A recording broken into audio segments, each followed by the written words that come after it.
Donna lived with her husband, Walter, who had become more and more controlling even though he didn't work. Walter stayed at home and handled the housework, while Donna worked to support them financially.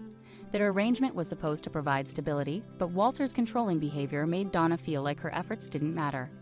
One day, Walter, with a smug look on his face, announced that he was going to let his parents move into their house and suggested that Donna could live with her in-laws without even asking her opinion.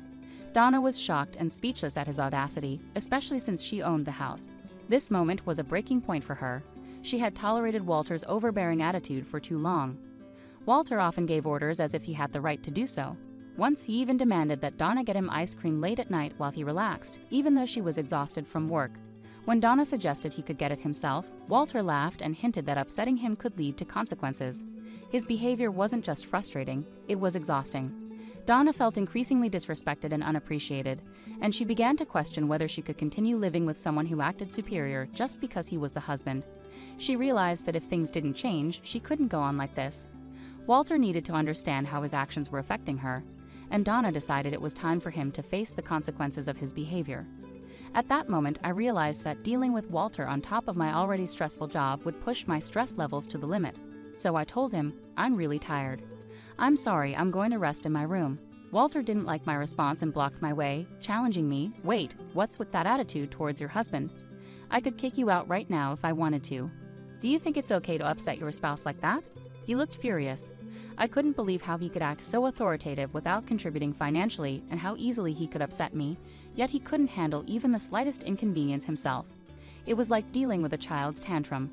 "I'm sorry, but I'm exhausted. Please, just try to understand," I replied, forcing a smile, no longer wanting to argue. Walter sighed deeply and muttered, "You're such a disappointment as a wife." I didn't have the energy to argue, so I simply repeated, "I'm sorry," and retreated to my room. Day by day, Walter's overbearing behavior wore me down, but I was too exhausted to confront him. Then one day I caught a severe cold, which the doctor said was caused by stress. I was so sick that I couldn't move, so I took a day off from work and could only lie in bed. When I told Walter about my condition, he snapped, "A cold? That's just an excuse. Go to work. You're useless." His harsh words seemed to make my fever worse. He declared, "I won't be taking care of you. This is your mess, deal with it." So I was left alone in my room, moaning from the fever, with no one to help. I was too weak to prepare anything for myself and didn't want to face Walter again for fear of more verbal abuse. My temperature reached 100 degrees Fahrenheit, and the fever was so intense that my body was drenched in sweat. I couldn't even get up to change my soaked clothes. I lay there, thinking about how much easier things might be if I could just pass away. With these grim thoughts, I endured a painful night alone. Maybe it was the fever talking, but deep down, I knew something had to change. Throughout the night, as the sun disappeared and the stars took over the sky, a deep sense of loneliness and doubt overwhelmed me. I longed for Walter's support, not even to cure my fever, but just to bring me an ice pack, apply a cool compress, and ask if I was okay. Sadly, this was just a fantasy. Instead, the words I received from him were harsh and uncaring, cutting deep and stirring up new anxieties.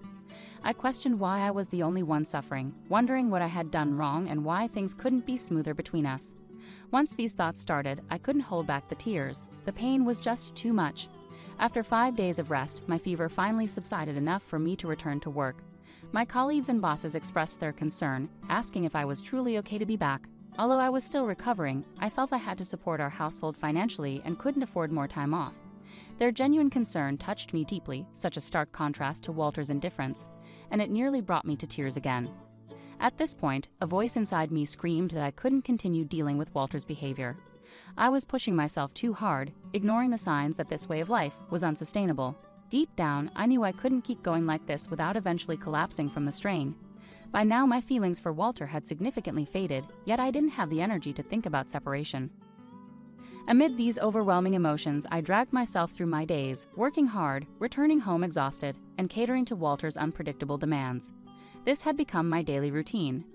Then one day, while I was trying to find a moment of peace in my room, Walter called out, wanting to discuss something serious. It had been a long time since we had a real conversation. Typically, Walter would make big decisions on his own. With a heavy heart, I sat down for the discussion, fearing what might come next.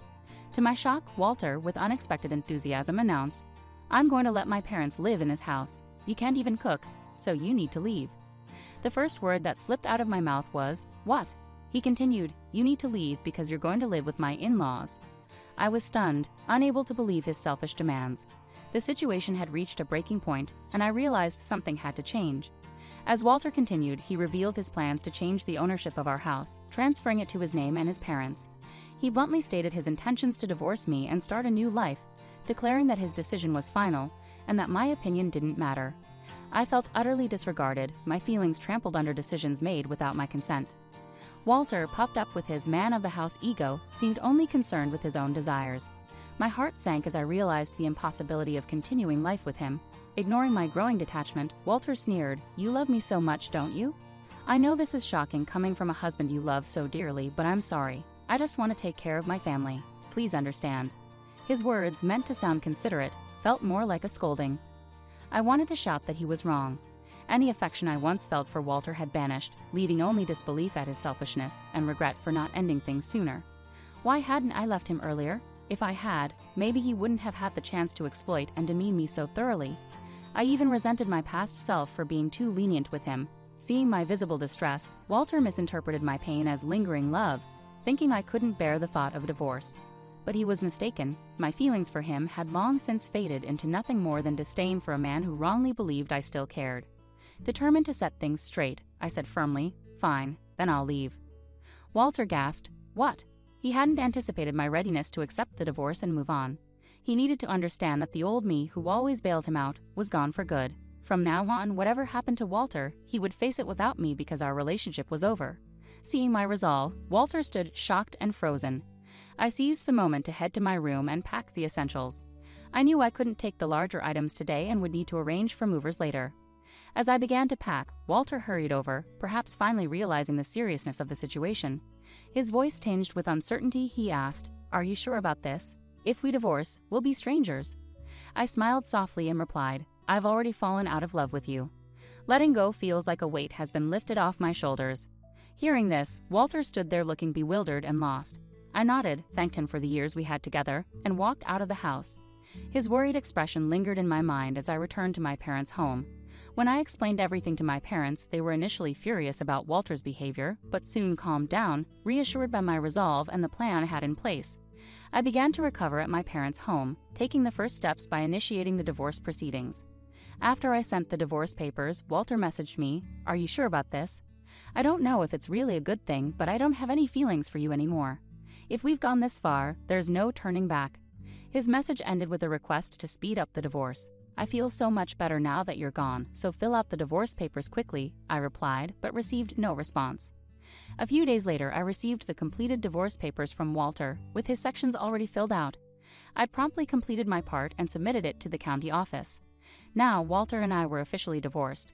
During the divorce, we divided our assets. Walter received the house, as he had insisted, so I transferred ownership to him and chose to move on. The house had never really felt like home to me. It was more of a burden. Instead, I sought alimony from Walter, which his parents initially covered since he wasn't working. However, he was now job hunting, likely planning to repay them once he secured employment. But, as often happens, reality doesn't always align with plans. A month after the divorce was finalized, I had moved out of my parents' home and into a new place, enjoying a more peaceful life. Then I received a call from Walter. Honestly, it was annoying. I could guess why he was calling, but ignoring him might lead to more complications, so knowing I'd have to address it sooner or later for the sake of my future, I answered the phone with a firm, "Hello, what do you want?" Completely fed up, I wanted him to get straight to the point. Reluctantly, I listened as he pleaded, "Please help me." His desperate tone made me chuckle. Walter was clearly in a tough spot, and while part of me felt distant, another part was mildly amused by the irony of his desperation. Walter's call caught me off guard. I hadn't expected things to have deteriorated so quickly. "Well, what's going on? You need to tell me the whole story." I replied, half amused by the situation, suspecting why Walter might be struggling but wanting him to lay it all out himself. With a hesitant voice, stumbling over his words, Walter began to explain. He had taken over the house after our divorce and managed it fine for a month. However, he now faced a rent payment he couldn't meet due to his unemployment. Desperate, he had asked my former in-laws, who were on a pension, for help, but the rent was much steeper than anyone anticipated, about $2,500, a sum they couldn't afford on their fixed income. My former in-laws were livid, accusing him of misleading them. "This isn't what we agreed to," they insisted, placing the blame squarely on Walter. Feeling lost and unsure, Walter called me, nearly in tears. I didn't realize the rent would be so high. The place is a mess now. What are you going to do about it? Frustrated and overwhelmed, Walter was now trying to pin the blame on me.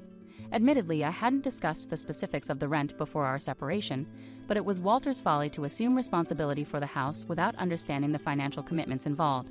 He had pushed me away, treating me like an outsider, and now he was facing the consequences of his decisions. Despite this, he seemed unable to accept responsibility and reached out to me for help. I couldn't help but sigh at his audacity. Ignoring the strain in his voice, Walter continued urgently, "Please, I need your help. We can't keep going like this. I need you." His desperation was palpable. The rent due date had likely already passed, which meant they might be behind on payments. The landlord of that house had a reputation for being temperamental and strict about rent deadlines. I remember being warned repeatedly when I was still living there, never be late with the rent. If they missed a payment, they would face serious repercussions. Walter, having met the landlord a few times, knew exactly how intimidating they could be. His call was a last-ditch effort driven by sheer desperation. When Walter called me, pleading for help, he said, "Please just cover the rent for 1 month. I don't have anyone else to turn to. You still care about me, right? If someone you care about is in trouble, you should help them out." His tone was still self-centered, as if he hadn't changed at all. I wanted to tell him straight that my feelings for him had long since faded, but instead, I held back and replied coldly, "I'm sorry, but I don't have any obligation to help you. You were the one who cut me off, and now you expect me to assist you when it's convenient for you. That's not fair." Walter tried to defend himself. "Please don't be so cold. I really can't handle this alone. Whether you still love me or not doesn't matter now. We were married once, right? Can't you help me out just this once?" "No, you were the one who left me. Even before that, my feelings for you had already cooled. It's been a long time since I stopped loving you," I responded firmly. Hearing Walter's dejected voice on the other end, he said, "I can't believe it," which struck a chord deep within me. For so long I had endured everything, even when Walter was selfish, took me for granted or mistreated me, especially when I was sick. I stayed by his side, hoping to salvage our marriage. I worked tirelessly for the life we had, but this was the outcome. Why hadn't I left sooner when my love for him faded? Why didn't I distance myself earlier? These regrets flooded in, mingling with the anger I felt toward him. Walter never truly faced me, never showed real concern, never protected me, and never embraced the idea of navigating life together as a team. All this time, he treated me like a maid, a mere money-making machine. Each time he acted this way, he seemed oblivious to my suffering. Yet now, despite all this being a result of his actions, he came pleading for help as if he were the victim. His self-centered attitude was repelling. "Please help me. I'm begging you. What about getting married again? Let's start over properly this time." "I promise I'll never push you away again," Walter proposed desperately. I couldn't help but feel a mix of incredulity and annoyance. How could he think a simple plea for help could erase the years of neglect and misunderstanding? His desperation was evident, but so was the clarity of my decision not to fall back into the same pattern. I had moved on, and it was time for Walter to do the same. I chuckled bitterly at Walter's desperate suggestion. "Are you kidding me? All of this is the result of your actions. I've been trying to find peace in my wait for a long time. I kept hoping you would face reality, and now you want me to start over with you, pretending none of that ever happened? Do you expect me to go back to those miserable days? That's never going to happen. I refuse to return to that life, no matter what." Emotions overwhelmed me, and tears started to flow. I couldn't tell if they were from anger or sadness. Walter remained silent on the other end, having nothing to say in response to my words. Unable to continue the conversation any longer, I simply said, "Goodbye," and hung up. Walter didn't call back, and to avoid hearing his voice ever again, I blocked his number. Later, I heard from mutual friends that Walter and his family were evicted from their home. Walter had tried to persuade my former in-laws to cover his rent, but they were furious, refusing his request and further upsetting the landlord. With no other options, they were forced to leave. Walter hasn't had much luck finding a full-time job and is now working part-time to make ends meet. Meanwhile, my former in-laws had to sell their house and are now crammed into a rundown apartment, all three of them together. Meanwhile, I've been deeply focused on my work, and my boss has even discussed a promotion with me. There's a possibility I might become the first female manager in our company, and I've been receiving admiration from both colleagues and juniors. Sometimes friends inquire if I'm thinking about getting married again. Honestly, after my past experiences, I have a rather negative view of marriage. The idea of dating or marrying again doesn't appeal to me right now, but life is long and there's no rush. Many people in this generation live their entire lives happily unmarried. What matters most to me is living a life without regrets and staying true to myself. With that in mind, I want to continue navigating life at my own pace, embracing whatever comes my way with strength and independence. Has the funeral ended? Come back quickly. It's Eliza's birthday today, my dear daughter. Lori, my mother-in-law, informed me about Shelley's passing at only 5 years old on the day of her farewell. Strangely, she didn't attend her granddaughter's funeral and instead asked me to return for Eliza's birthday, her sister-in-law. I was bewildered by her behavior. Anger mingled with grief, prompting me to make a phone call. I'm Rel, a 33-year-old homemaker, married to Milo, who's 2 years older. We met through a friend 6 years ago and have been happily married ever since. We were blessed with our daughter, Shelley, soon after marriage. At 5 years old, she's at her most adorable age. It's heartwarming, yet her fate was tragically harsh. Shelley's health was fragile. 2 years ago, when she was 3, she started experiencing frequent fevers and colds. There was also swelling in her neck, which led us to rush to the hospital, thinking it might be mumps. After numerous tests and an agonizing wait, the doctors revealed the devastating diagnosis: malignant lymphoma, a type of childhood cancer. My world shattered, and I desperately pleaded, "There must be some mistake, doctor. Please tell me this isn't true." Despite the medical team's presence, I couldn't contain my tears. Immediate hospitalization was necessary. Even as we hurried home to gather essentials, I couldn't stop crying. Milo, my husband, cried alongside me but also urged, "We have to be strong. Shelley will pull through," his words filled with determination. We were briefed on the treatment plan, and I had to sign consent forms for procedures like blood transfusions and surgery. The grueling treatments commenced: endless IV trips, blood draws, transfusions, and chemotherapy. I quit my part-time job to be with Shelley at the hospital round the clock. Sometimes, Milo would take time off work to visit, insisting, "You need to rest too, Michelle, or you'll burn out." During his visits, I managed things at home or caught up on much-needed sleep to keep going. During the initial days at the hospital, Shelley cried often, but gradually she adjusted to the routine, crying less as time went on. The nurses praised her resilience. Shelley didn't shed a tear today during her injection, they commended. Despite the challenges of hair loss and weakness from chemotherapy, she never complained. Instead, she greeted us with smiles and happiness. Drawing became her solace. "Mom, Dad, look." Shelley proudly displayed a sketch of Milo and me in her notebook. "It's wonderful, Shelley," we praised. Her lively chatter in her hospital bed uplifted us. When her immune system weakened, she had to stay in a sterile room. But after a month, her condition improved, and she could finally come home for a brief respite. "I want to go back to preschool," Shelley announced one day. So we took her back after a long hiatus. Watching her play with her friends filled us with joy. Later, when my mom visited, seeing Shelley lively and cuddled in her arms made it hard to believe she was sick. "Mom, this smells like home," Shelley remarked, sniffing a towel that had been airing at home. Suddenly, she complained of a headache. "Let me check. Oh, you have a slight fever. Stay here. I'll make some soup." After tucking Shelley into bed and rushing to finish chores, the doorbell rang. Glancing at the monitor, I saw Lori. I instantly regretted not ignoring it. Lori's unexpected visit left me speechless. I wanted to ask, "What brings you here?" but held my tongue. Normally, having a caring mother-in-law would be a delight, but Lori, Milo's mom, was the last person I wanted to see. I imagined her retort would be, "Do I need a reason to visit my son's house?" If I dared to ask, "Do you have a hobby of harassing your daughter-in-law?" that might just confirm her suspicions. Since the beginning of our marriage, Lori had continuously harassed me, criticizing my lack of higher education and my appearance, mocking my height and supposed lack of cuteness. Her ability to wield hurtful words astounded me. In the past, my father-in-law acted as a buffer, reprimanding her behavior, which made things somewhat bearable. But after he passed away during our second year of marriage, Lori's mistreatment escalated. Left unchecked, she'd play petty tricks, like ordering steak for me despite my preferences or turning off the hot water while I showered. Milo's older sister, Eliza, a successful career woman married to a prosecutor, was the apple of Lori's eye.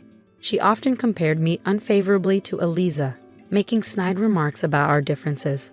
Eliza has a son, Jace, in second grade, she'd boast. During Christmas visits, the contrast in Lori's treatment of Jace and Shelley was painfully evident. It seemed as though she couldn't see Shelley's charm simply because she didn't approve of her daughter-in-law. As I busily prepared soup, Lori barged in uninvited from next door.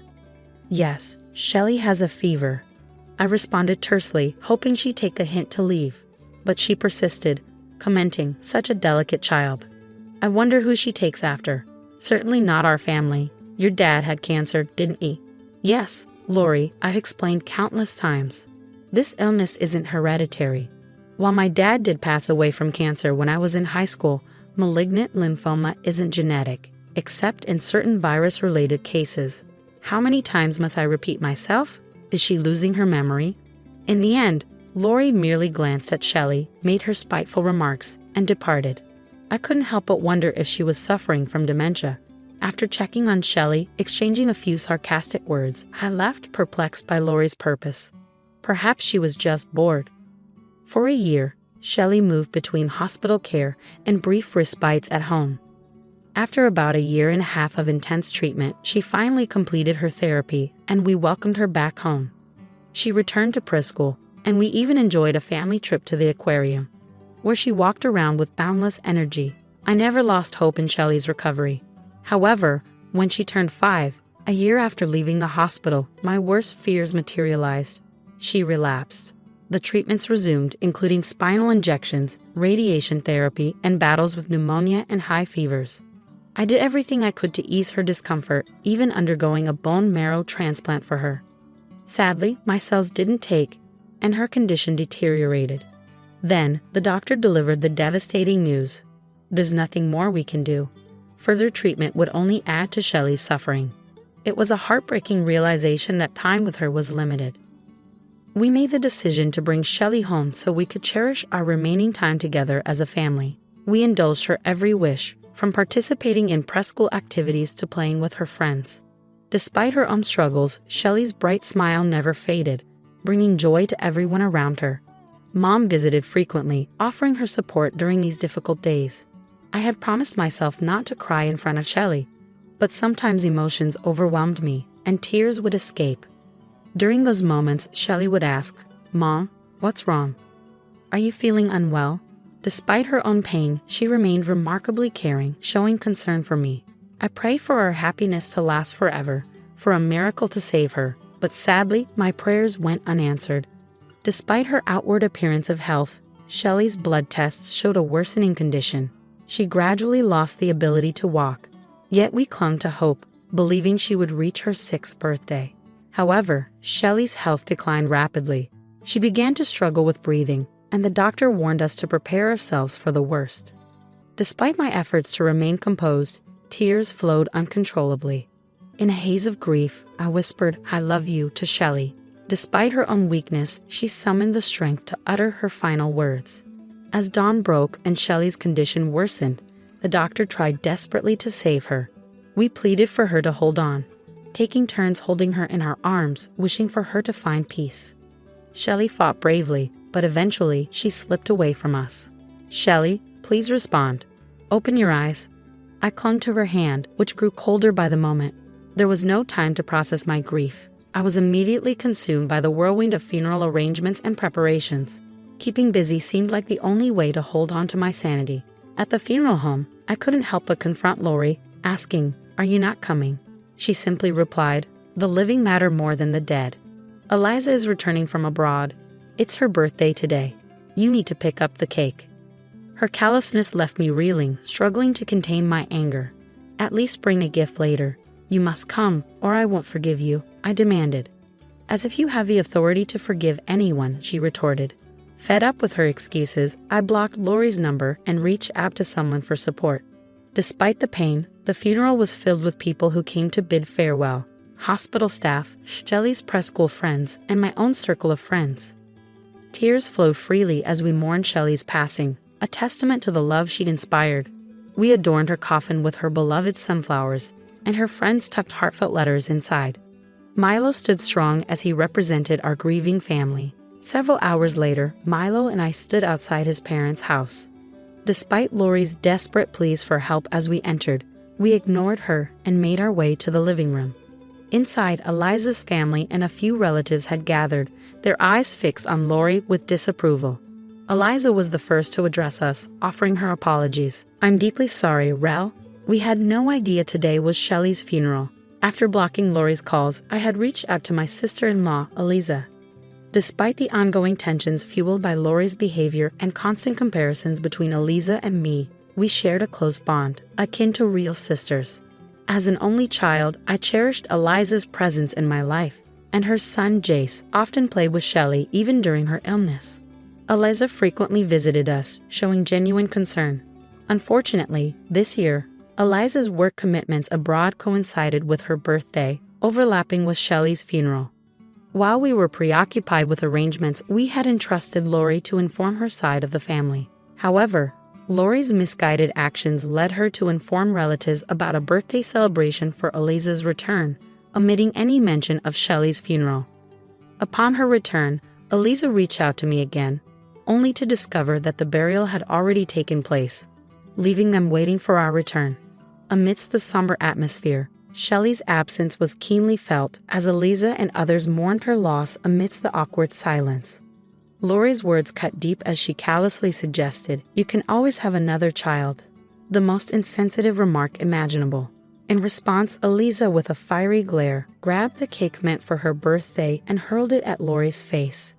"Cleanse that twisted personality of yours," she demanded, dragging Lori to the shower room and soaking her clothes in the process.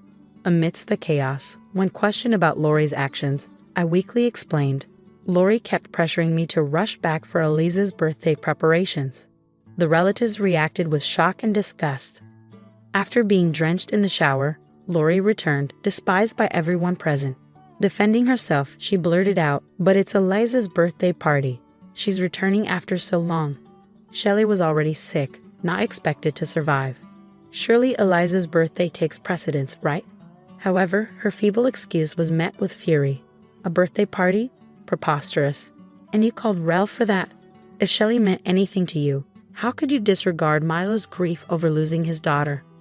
Why did you fail to attend your own granddaughter's funeral?" Eliza's righteous anger was unleashed. "No, but," Lori faltered, unable to conjure a suitable excuse. It was then that Jace, her grandson, spoke up softly. "Grandma, do you really love your grandchildren?" "Of course I do, Jace. I love you and Eliza's child," Lori replied defensively. But Jace's next words pierced through the tension. "What does that mean? So Shelley, your granddaughter, wasn't loved because she was sick, but Eliza's child is loved because she's healthy? Are you saying Shelley didn't matter?" These words echoed the sentiments of Lori's brother and sister-in-law, who shared their own grievances about Lori's past behavior. With no one coming to her defense, Lori's presence diminished, overshadowed by the weight of her actions. "We're leaving, Milo, Michelle. Let's talk another time," I announced, exchanging heartfelt hugs with my supportive relatives. Eliza followed suit, declaring her decision to sever ties with her mother. "Mom, we're done. You always favored successful people like Eliza, never caring for Shelley." Milo confronted his mother sadly. "It's not like that, Milo. You didn't meet my expectations like Eliza did. You only care about those who do as you want," Lori retorted, her words laden with regret. As I handed Lori something beside me, it was a drawing of her made by Shelley. In the picture, Lori was depicted with a genuine smile. "Despite everything, Shelley admired you. She saw kindness in you that I never did. She was a pure and loving child, even during her illness," I explained, watching as Lori broke down, clutching the drawing tightly. As we left Lori's house, ignoring her pleas, we knew our paths had diverged irreparably. Later, my uncle-in-law's family visited us, offering apologies for Lori's behavior. While Lori seemed remorseful, the damage was irreparable. As my aunt-in-law wisely observed, Lori had always been troublesome, and it was unlikely she would change. In the aftermath of the incident, other relatives also distanced themselves from Lori. Despite her loneliness and regrets, her past actions had alienated those around her. As the days passed and grief settled in, I found solace in connecting with other parents who had lost children to the same illness. Reaching out to Eliza and meeting her brought relief, and Milo and I found comfort in adopting a puppy, a symbol of renewal and hope in the wake of our loss. As I grappled with the pain of Shelley's absence, I found myself longing for the day when we would reunite in heaven. But until then, I vowed to live a life worthy of her memory, carrying her love and spirit with me always. Hi, I'm Mia. I'm 29 years old, and I recently went through a divorce from my husband Fred a few months ago. Fred and I first met in college, where we shared a few classes and often sat together. We hit it off and soon found ourselves falling in love. However, there was a challenge in our relationship. Fred's mother, Holly, she seemed to dislike me for some unknown reason and made efforts to come between Fred and me. I used to talk to Fred about how uncomfortable his mother's behavior made me, but he never took any action. He found it hard to stand up to her because she was all he had while growing up. So I decided to let it slide and endure her constant criticism.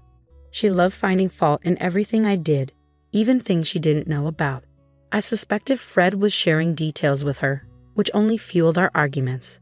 After a lot of fighting, Fred agreed to stop sharing personal information about me with his mother. We dated for around 3 years before tying the knot. Despite Holly's attempts to sway Fred, our bond remained strong. We distanced ourselves from her for a while. During that period, both of us scored promotions at work. Although I earned slightly more, we divided our expenses 60/40, with me covering the larger share. While our relationship flourished, I felt the need to pursue a hobby for personal fulfillment. Design had always intrigued me, so I decided to explore graphic design, something I could do from home. Without Fred's knowledge, I invested in courses and equipment, keeping my project a secret. I preferred keeping my ventures private, as not all of them panned out. The only person I confided in was my best friend Jess. I've picked up a new interest. Another one of your hobbies you'll ditch soon. I hope not. I aim to make good money from it. Really? Finally getting paid for a hobby? Yes, actually, I'm delving into graphic design. Great choice. It's a lucrative field. I've taken some courses and want to start freelancing. I might start a business. Starting solo might not be my style. I was thinking of joining a firm. Nah, that's too routine for you. I have friends starting businesses. You could design their logos and websites. That sounds fantastic. The people Jess introduced me to were wealthy risk-takers willing to invest in a beginner like me. Despite my lack of experience, they appreciated my work and connected me with more clients. Gradually, my side hustle became a significant source of income, easing our financial strain. I started saving to surprise Fred with something special, but whenever I wanted to discuss it, he seemed distant. His behavior raised concerns, but he avoided discussing it. The first sign of trouble was when he confessed to spending all his earnings on investments soon after payday.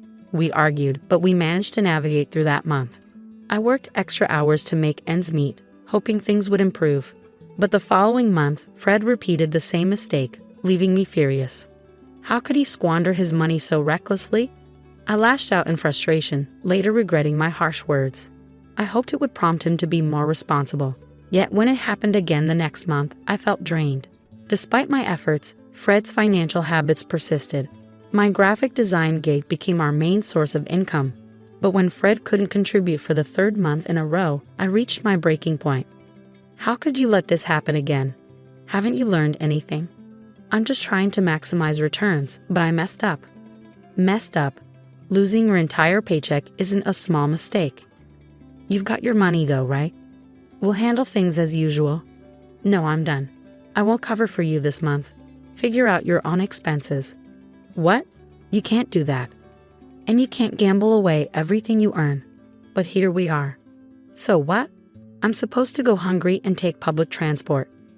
We'll have food at home, but you'll have to use public transport since you can't pay for gas. So you want me to look poor?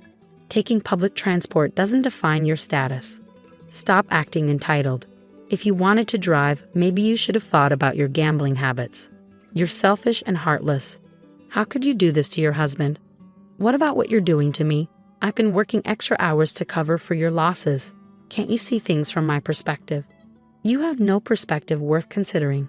I'm out. I can't deal with you right now. After Fred stormed off, I couldn't understand his behavior. It was then I started suspecting Holly's involvement. While Fred was away, I decided to investigate. Since he had logged into his bank account on my laptop and saved the password, it wasn't hard to access it. To my surprise, he had plenty of money in his account, and his transactions seemed normal. I was puzzled. Why was he hiding money from me? Why the lies? Feeling confused, I checked his messages for answers. The first person I noticed he had texted was his mom, discussing our recent argument. He told her I'd lashed out because he wouldn't give me money, and Holly responded with an "I told you so." It confirmed my suspicions that she was influencing him. She'd always harbored animosity toward me, but I didn't realize the extent of it until now. As I scrolled through their messages, I discovered more. Holly had bombarded Fred with texts about me, highlighting my supposed flaws like being money-driven and only with him for his wealth. Ironically, I was the main breadwinner in our household. It was clear she was getting to Fred. He started texting her about trivial things that annoyed him about me, and she only fueled his complaints. It explained why Fred was growing distant. Eventually, they plotted to cut me off financially. Initially, Fred resisted, but Holly's encouragement wore him down. 2 months ago, he went through with it. He informed Holly about my extra work hours 1 month and our subsequent argument the next, which only worsened things. I was devastated by what I discovered. Unsure of what to do, I sought solace at my best friend Jess's house. She's always been my go-to person in tough times, no matter the hour. Showing up unannounced at 11:30 p.m. understandably alarmed her. After letting me in and settling me with a glass of wine, she asked what had happened. "So spill the beans. What's got you so worked up?" "I've just uncovered some unsettling things, and I'm at a loss for what to do." "Oh, is this about Holly and Fred?" "Yeah. You remember how Fred's been throwing away his money on those sketchy investments for the past couple of months?" "Yeah, it was bizarre." "Did he do it again?" "Yes and no." "What do you mean?" "He's had his money all along but refused to give me any." "What? That makes no sense. You've been shouldering most of the household expenses, right?" "Exactly. That's what's so baffling about his behavior." "Is Holly pulling the strings in this?" "Of course. She's been texting him about my flaws for a while and even persuaded him to stop supporting me. And she's clueless about your income too." "But what about Fred? Shouldn't he realize how much you contribute?" "Apparently not. I'm not sure how to handle this." "It's pretty obvious though, right? Cut off this support, then divorce him when he's down."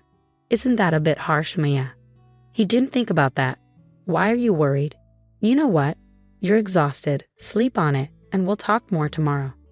Jess was spot on. I was utterly drained, both mentally and physically. The events of the day had taken their toll, and all I craved was sleep. Luckily, it was the weekend the next day. Jess and I put on one of our favorite movies, and soon we drifted off. The following morning, we decided to escape from our troubles and indulge in a day of relaxation. We stayed in bed, binge-watching movies and shows, cooking delicious meals, and cherishing each other's company. Despite my efforts to push away thoughts of the previous day, they lingered. I knew I needed this time to process everything. However, that evening my phone rang.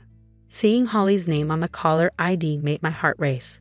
Unsure whether to answer, Jess encouraged me to take the call. With trembling hands, I answered.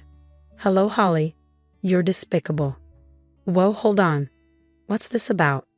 "You're just after my son's money, aren't you?" "Excuse me? Is that why you cut off his expenses?" "No, he's been squandering his money on those foolish investments. I can't keep supporting his reckless behavior." "Well, that was all a test." "A test? I wanted to show Fred that you're only with him for his wealth, and you proved my point. Don't you think you've crossed a line meddling in our marriage? Who are you to judge me when you're the one chasing wealth?" "Fine. I don't want my son's marriage to fail. What do you suggest we do to fix things?" "I want you and Fred to split everything 50-50ths. Everything." "Are you serious?" "Yes. Let's see how long you can handle it. I'll draft a contract for both of you. Once signed, you must stick to it." "Fine. If Fred agrees, we'll do it. I want a copy of that contract." "Agreed. We'll discuss further on Tuesday." I couldn't believe this was the state of my marriage, and anger surged within me. How dare Holly accuse me of being a gold digger, and how could Fred tolerate it? I'd supported him through everything, even his mistakes and lies. When I shared the call with Jess, she smiled, helping me see the silver lining. Splitting everything evenly meant Fred would have to shoulder his share of our major expenses. He had no idea about my side hustle, which I kept secret until it gained momentum. I wanted to surprise him with its success and buy him something extravagant. Knowing I had a solid backup plan brought me relief in that moment. Tuesday arrived sooner than expected. Jess joined me after we finished work, eager to witness the unfolding events. Upon our return home, we found Holly and Fred already there. Fred was preoccupied with his phone, while Holly sat with the lawyer, tweaking what seemed to be the contract on his laptop. Holly barely acknowledged me, but Fred looked visibly nervous. He tried to signal for us to talk privately in the kitchen, but I brushed him off. Instead, I approached Holly and requested to review the contract. The lawyer obliged, and as I suspected, it outlined an equal split of everything, with the added clause of no financial assistance between us. I agreed and signed the document. It didn't take long before Fred began facing challenges.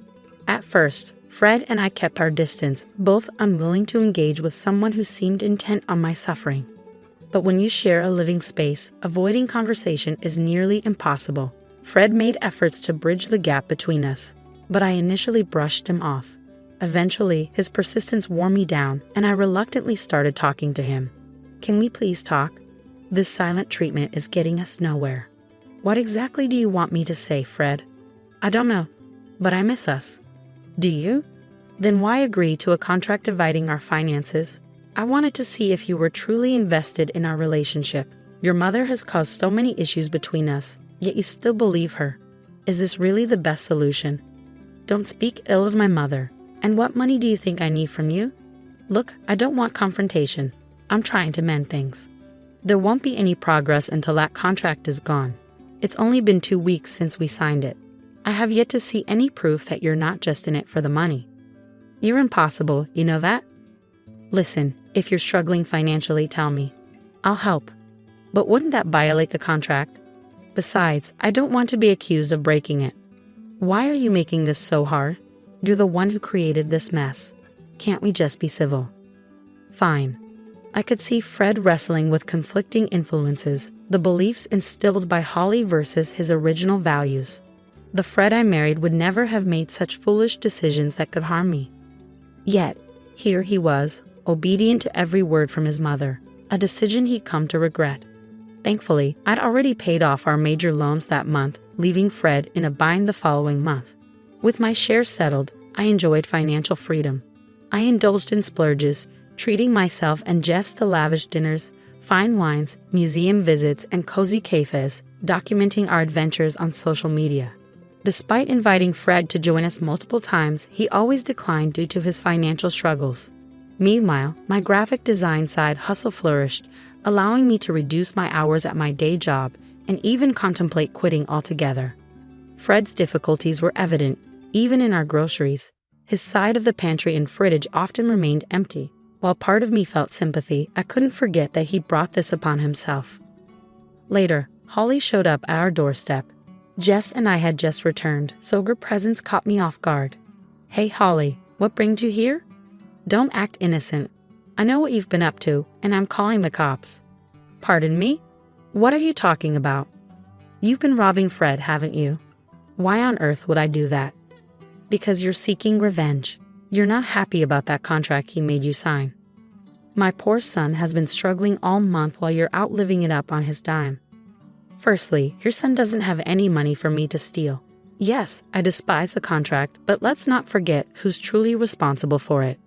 You're the one who pressured us into signing it, and now your son is suffering because of it, you liar. I'll be dialing the police right now." "Go ahead. I haven't taken a penny from your son." "How do you have so much money then? Your job doesn't pay that much more than Fred's, and he mentioned you've cut back on hours." "I have another business on the side, a graphic design venture. I intended to surprise Fred with it until you filled his head with nonsense. You started a business without telling me. I plan to buy you a car with the money I earned. How much do you make from it?" "More than you think. You lied. I didn't do anything wrong. I was trying to do something nice, and you ruined it. Since you care so much about your son, maybe you should support him." I handed divorce papers to Fred, which I filed right after signing the contract and kept until now. Fred looked shocked, but I was indifferent. While Holly would normally rejoice at the sight of the papers, she seemed furious instead. I informed them I'd be moving out in 3 weeks and would continue to split the remaining loan payments, but that was all. Fred pleaded with me, but I reminded him it was his doing. It's been a few months since everything unfolded, and I can happily say I'm free from that toxic relationship. Holly tried to contest the divorce, but with our assets separated by the contract, there was little for Fred to gain. In fact, he ended up losing more money, struggling to keep up with the mortgage payments. We sold the house, and he moved back in with his mother. Meanwhile, my life has taken a positive turn. My business is thriving, and I've had the opportunity to collaborate with major brands. It's been a blissful and fulfilling time for me. I'm grateful I had something to rely on, or I might have ended up in Fred's situation. I hope he learns from this experience, but ultimately, it's not my concern. Hey guys, I'm Ellie. I want to share how I escaped a bad situation. My husband Luke has always been really close to his mom. At first, it was fine until I met Nora, my mother-in-law. She was awful to me, not just mean, but abusive. When Luke and I were dating, she did everything to break us up. But we stayed together and got married. Nora didn't like that at all. Even when we were happy together, she didn't stop. Things got worse when she and my father-in-law, Jay, stayed with us for a while. Nora kept trying to make me sick by putting allergens in my food. One time, she managed to give me soybean oil, and I ended up in the ICU, almost dying. That was the last straw for Luke. He used to defend his mom, but after that, he cut her off completely.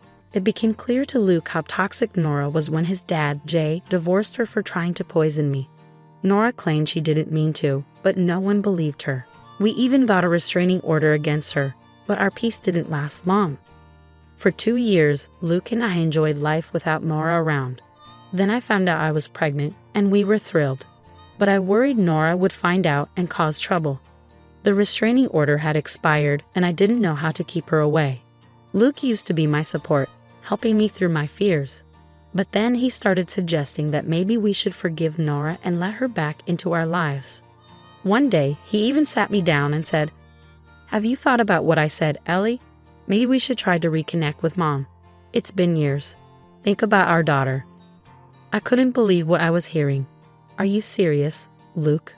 Why would I want that? Your mother nearly killed me. How can you think she'll be safe around our child?" "She's my mom, Ellie. I think she's learned from her mistake. Let's give her a chance," Luke urged. "No way, Luke. I won't let Nora hurt me or our child again. I've had enough since the first incident. She's not coming back into our lives, especially not our daughters." "You already knew, Luke. My mind's made up."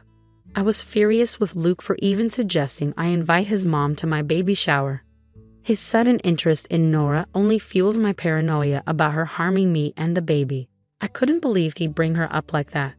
Thankfully, it seemed like Luke dropped the issue and agreed to respect my decision. Turns out, I was dead wrong. Luke didn't drop it at all. He not only disregarded my decision, but made things worse behind my back. How did I find out? Well, his dad ended up calling me about it. A few days later, Jay called me and dropped a bombshell.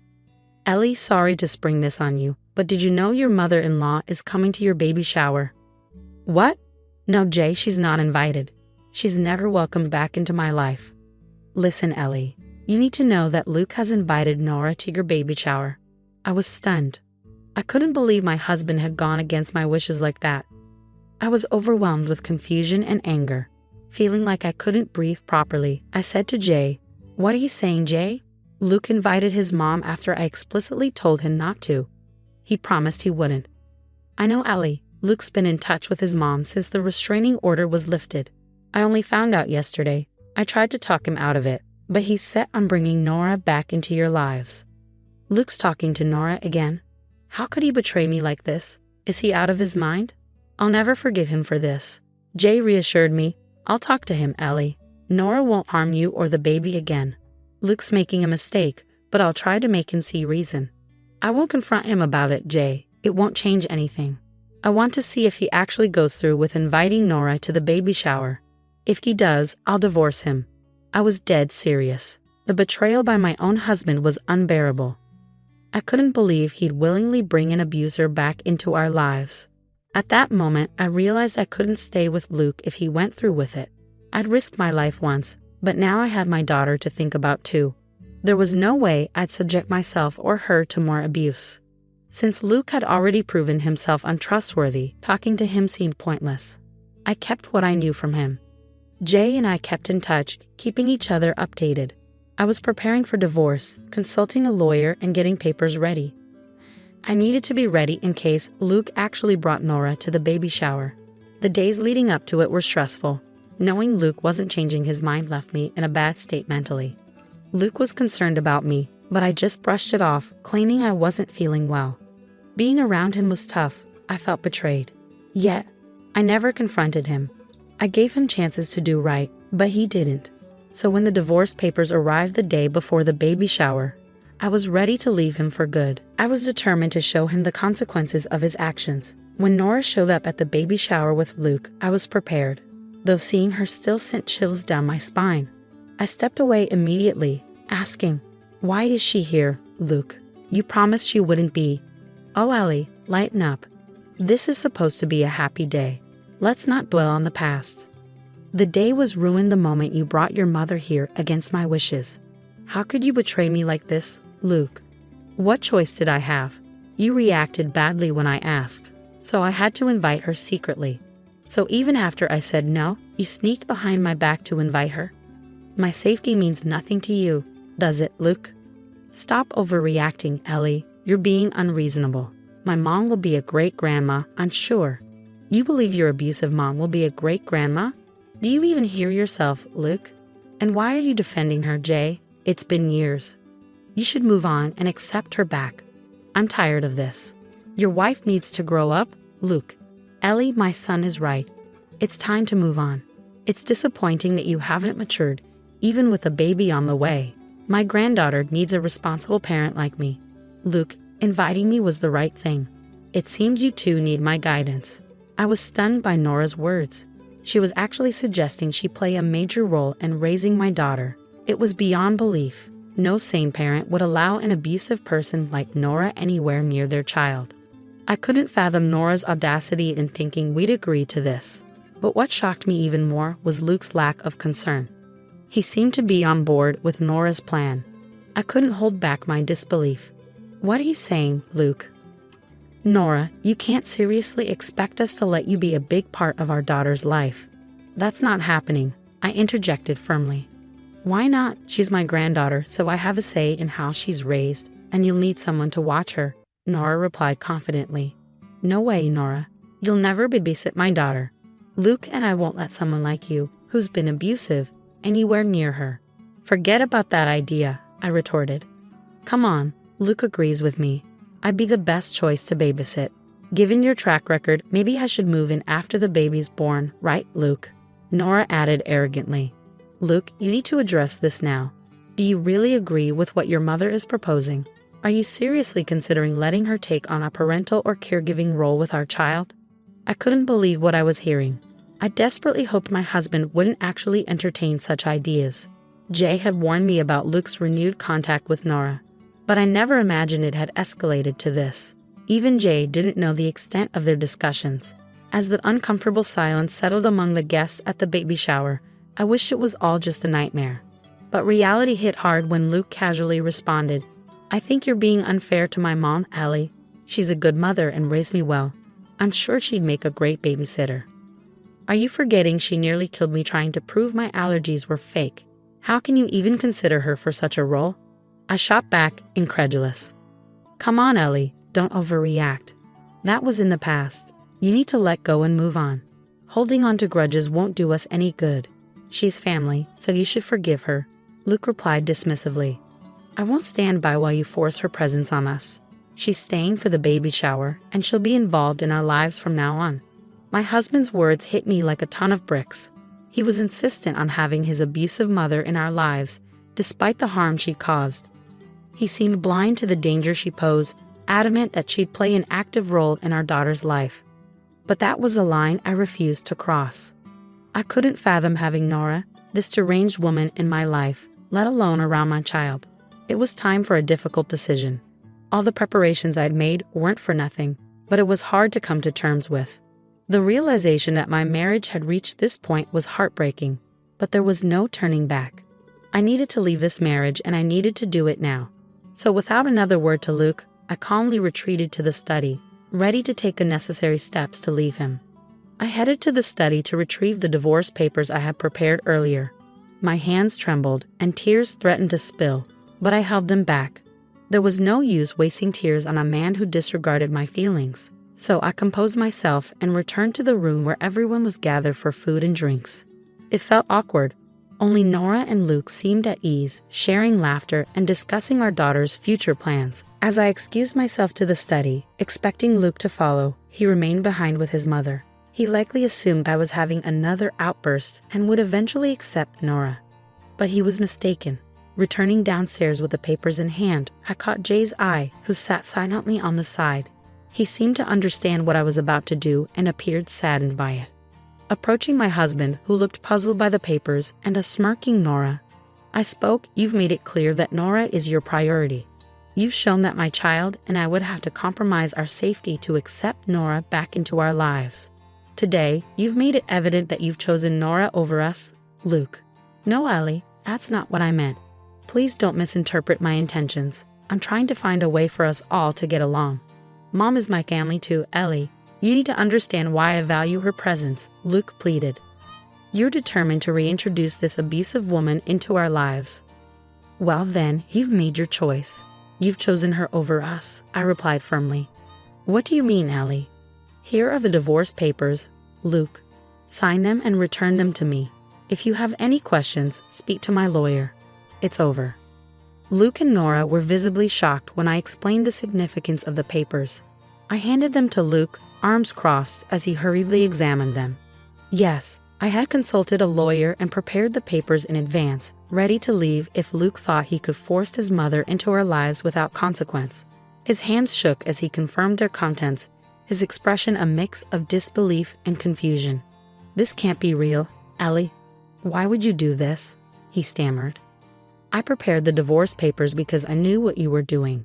I found out about Nora being invited to the baby shower from your dad." "Dad, you told Ellie I invited Mom to the baby shower?" Luke questioned. "Yes, I did, Luke. Your mom boasted about her imminent return to your life, claiming the divorce was my loss since she hadn't lost her son after all. I had to tell Ellie because you disregarded her and even ignored my advice. I warned you, Luke. You should be ashamed," Jay rebuked. Luke began to grasp the gravity of his actions, though it hadn't fully sunk in yet. I could see the gears turning in his head as he glanced between me and the papers in his hands, visibly nervous. I wasn't the only one who noticed. Before Luke could respond, his mom grabbed his arm, interjecting, "No, Luke, you did the right thing by bringing me back into your life. Don't listen to your father. Jake and Ellie want to keep us apart because they're jealous of our relationship. Oh, there's nothing left to be envious of, Nora. Jay isn't your husband anymore, and I won't be your son's wife either. Congratulations, Nora, you've achieved what you wanted. Your son is all yours now," I stated bitterly. "No, Ellie, please, let's discuss this. You can't leave me like this. You can't spring divorce papers on me like this," Luke pleaded desperately. "Oh, really, Luke? I can't surprise you with divorce papers, but you can surprise me by reconnecting with your mother behind my back. You comforted me while I worried about your mom, but all this time you were on her side." Luke started to panic. He hurriedly moved away from his mother and tried to reach for my hand, but I avoided his touch. It was unlike me to reject physical contact, but I couldn't bear to look at him, let alone let him touch me. I kept my distance, which only heightened his anxiety. "You've misunderstood, Ellie. I just wanted us all to be a family again. I didn't mean to go behind your back," he pleaded. "But you did, Luke. You had a chance today when I asked you to make Nora leave, but instead you called me stubborn and immature. You insisted I forgive her because she's family. Well, you don't have to worry about that anymore, Luke, because I'm leaving you. Nora and Jay will be your only family now," I declared firmly. "I can't believe this, Ellie. After what my son did today, I'm deeply ashamed of him. This isn't how I raised him. His loyalty to his mother has clouded his judgment. I can't accept a son who can't discern right from wrong," Jay expressed, his disappointment evident. "Dad, please don't say that. I still need you and Ellie in my life," Luke pleaded, his voice trembling with emotion. "Oh God, this isn't what I wanted," Jay lamented. "You wanted your mom back, Luke, and now you have her. You should be content. Don't worry, I won't keep your daughter from you. You'll have visitation rights as determined by the court, but I won't be your concern anymore. You can enjoy your life with your mom while I provide a safe environment for our daughter." I declared firmly. Luke broke down in tears as he realized the extent of my resolve. Nora stood in a corner, visibly nervous, her grand schemes crumbling before her eyes. She likely expected Luke to coerce me into accepting her back into our lives. But now, it was clear that her son valued me more than her, a fact that unsettled her deeply. Luke, growing increasingly desperate, implored, "Please, Ellie, let's calm down and talk this through. I know I made a mistake, but you need to understand why I did it. Please just give me a chance to explain. I've heard enough, Luke. You've made it clear how little you value my feelings and opinions and how little you care about me and our daughter. You should be grateful I'm allowing you to return to your beloved mother. No, Ellie, you mean more to me than my mom. Please don't leave me," Luke pleaded desperately. "That's rich, Luke. If I meant more to you than your mother, you would have listened to me. There's no point trying to change my mind now. We're finished. You and your mother can leave since this party was organized by my family, who certainly didn't invite Nora. Take your mother and go, Luke." Luke broke down when I asked him to leave. He cried and begged me to reconsider. But when I remained resolute, he turned to Jay, pleading for his intervention. Meanwhile, Nora attempted to justify their actions, saying, "Come on, Luke, don't act so desperate. You don't need an immature wife like Ellie." "Enough, Mom. Just stop talking. This is all your fault. I never should have listened to you. I let you poison my mind, and now I'm about to lose my wife," Luke retorted. "Now, Luke, don't blame your mom for everything. You made the decision to invite her and defend her. There's no point trying to backtrack now. My decision stands," I reiterated firmly. "No, Ellie, please, don't do this to us. Dad, please convince her to give me another chance," Luke pleaded. "You're on your own, son. You've made a big mistake, and you don't have any grounds to ask for forgiveness," Jay replied, his tone firm. Luke eventually realized the magnitude of his mistake. He hadn't anticipated my immediate departure once he brought his mom into our home. It was likely Nora who assured him that everything would be fine. However, it was ultimately my husband's misguided decision to prioritize his mother over our marriage. Unfortunately for both of them, their plan didn't pan out. I had mentally prepared myself for the worst, allowing me to maintain composure despite feeling sadness and disappointment. I remained strong for the sake of my child. After repeatedly urging Luke and Nora to leave, they finally departed. Alone with my thoughts, I experienced a minor breakdown. Fortunately, the presence of supportive friends and family helped me navigate through this challenging time. Although my emotions were mixed, the success of my baby shower provided some solace. Friends and loved ones rallied around me, offering their assistance in various ways. Later that evening, Luke returned, attempting to reconcile with me. However, I made it unequivocally clear that there was no path to reconciliation. Eventually, I proceeded with the divorce. I couldn't fathom remaining with someone who prioritized his abusive mother over the safety and well-being of our daughter and me. The divorce process concluded after our child was born, and despite initial resistance from Luke, it was finalized smoothly. Now, with my daughter at 9 months old, I have embraced my newfound freedom.